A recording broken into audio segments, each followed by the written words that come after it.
जय हिंद, वंदे मातरम। दोस्तों आज बात करेंगे एक महत्वपूर्ण टॉपिक भी।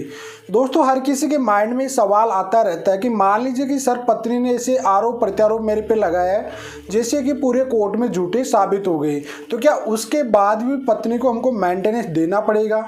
महत्वपूर्ण सवाल होता है दोस्तों। और एंड में लोगों के माइंड में एक मेंटेलिटी ये भी बनी रहती है कि चाहे वो केस झूठा हो चाहे सच्चा हो, मेंटेनेंस तो अपन को देना ही पड़ेगा।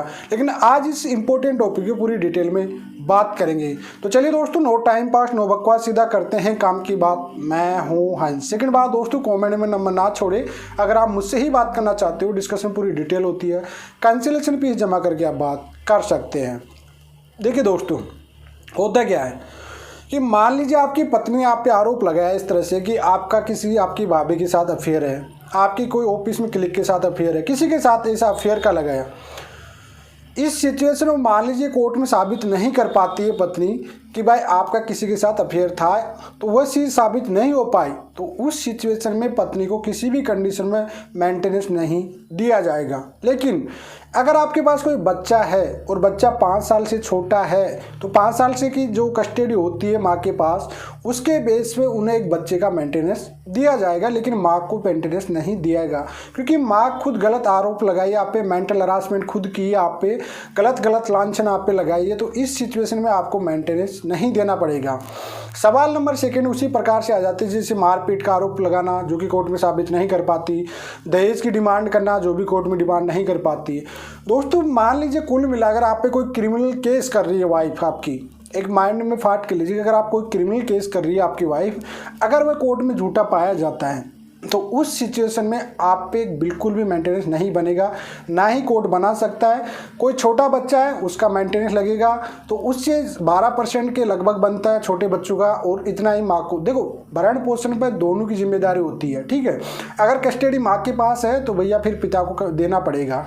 अगर बच्चे के पास कस्टडी आ जाती तो माँ केपेबल है तो माँ को देना पड़ेगा मेंटेनेंस। कुल मिलाकर यह है कि बच्चों की कस्टडी का आपको बच्चे की जो मेंटेनेंस होता है वही चीज़ देनी पड़ती है।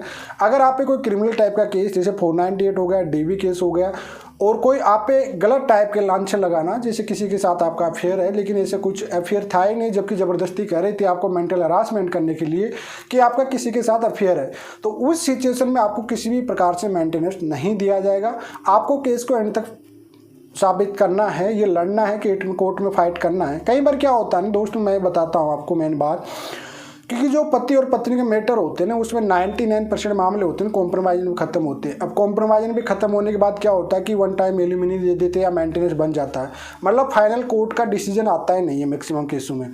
आप लोग 99% केस देखना, किसी में केस में डायरेक्टली पूरा डिसीजन आ ही नहीं पाता है, उससे पहले ही आपका कॉम्प्रोमाइज हो जाता है। तो उस बेस पर जब कॉम्प्रोमाइज हो जाता है तो कोर्ट का कोई फाइनल जजमेंट हुआ ही नहीं, फाइनल ऑर्डर फाइनल पास हुआ ही नहीं, तो फिर आपको मेंटेनेंस वगैरह सब देना पड़ता है। क्योंकि अगर आप फाइनल जैसे आपके फ्यूर में आ गया, आप पूरी तरह से निर्दोष पाए गए कोर्ट में, तो फिर आपको नहीं देना पड़ेगा।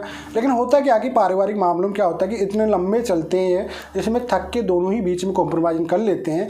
उस सिचुएशन में जो मेंटेनेंस बनता है पत्नी, उसको मेंटेनेंस भी मिलता है, सब कुछ मिलता है, इस कारण से मिलता है दोस्तों। ऐसा नहीं है कि झूठा केस करने के बाद भी पत्नी को मेंटेनेंस नहीं मिलेगा, ऐसा कुछ भी नहीं है, बिल्कुल नहीं मिलेगा। लेकिन सिचुएशन यहाँ पे एक बात आ जाती है ना भाई, आपके कॉम्प्रोमाइज़ हो जाती है, केस एंड तक कोई लड़ ही नहीं पाता, बीच में ही कॉम्प्रोमाइज़ हो जाती है, तो उस सिचुएशन में फिर आपको मेंटेनेंस भी देना पड़ता है या वन टाइम एलिमिनी। क्योंकि फिर बाद में सोचते हैं यार 10 साल 20 साल कौन केस, देखो कोर्ट आपको डिसाइड नहीं करेगा, माइंड में बात फिट कर लो, फैमिली केस में आपको डिसीजन आप दोनों को ही लेना पड़ेगा। कोर्ट आपको चलते रहेगी, चाहे 10 साल चले चाहे 20 साल चले, कोई मतलब नहीं है। तो उस सिचुएशन में आपको मेंटेनेंस सब कुछ देना पड़ता है। अदरवाइज अगर आप फाइनल केस जीतते हो तो आपको किसी प्रकार से मेंटेनेंस नहीं देना पड़ेगा। आई होप दोस्तों आपको समझ में आ गया होगा। फिर भी कोई डाउट है तो आप कमेंट छोड़िए। चलिए आज के लिए इतना ही। जय हिंद, वंदे मातरम।